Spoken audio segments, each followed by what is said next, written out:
So I'm back with my new bin that I started with just about 125 worms. And the last time I checked, I found them chowing down on a half of a rotten avocado, and I left them alone. So it's a few days later. I watered the top because it was drying out. I see a pit. Let's see. There's still lots of worms in this area. Lots of castings. Looks like the worms are really still engaged, but if this is the new bin for you, they are not eating any visible food.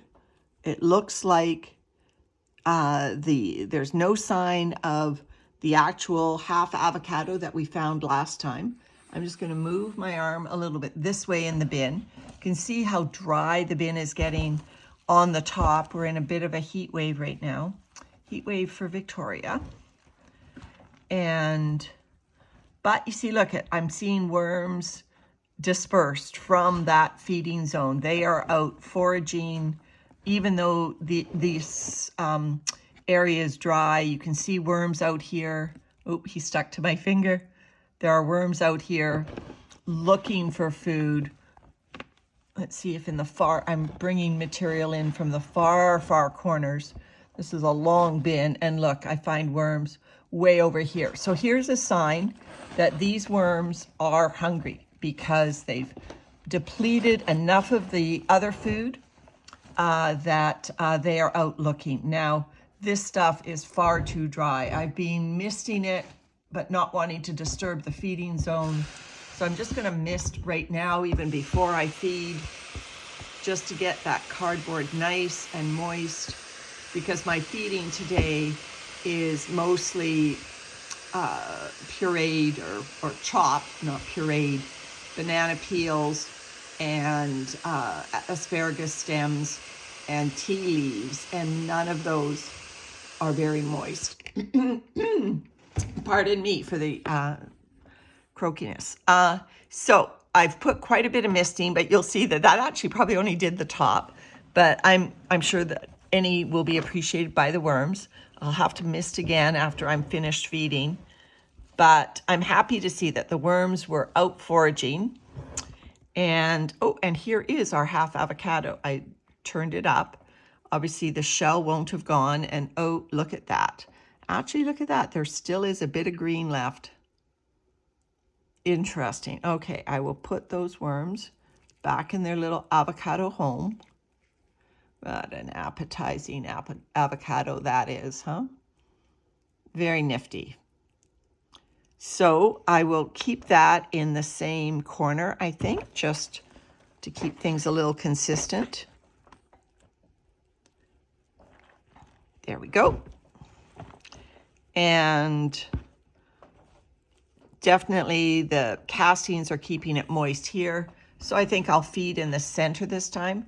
I have reasoning to this. Like I said, we're going into a spell with some extra hot summer weather. And I want to make sure that I have good moisture retention in this bin. My feeding is not that moist. See, it's just a mixture of pureed or pulsed, not pureed, banana stems. There's a lot of brown tea leaves in here, and of course a few asparagus stems. And this powdery stuff is eggshell grit. Not that I blend it. I pulverize it separately in my coffee grinder, and then I just sprinkle it on the top of the feeding the food before I freeze it.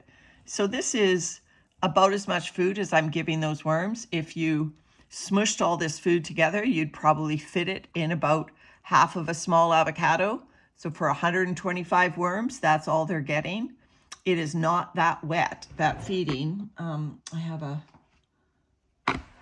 a gently used tissue there that I will put as an additional carbon and a feeding zone marker.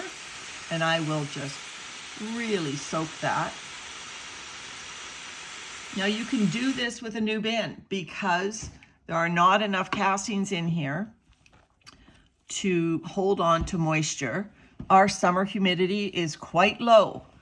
I will put the figure up on the screen when I do up this video of what our summertime humidity is.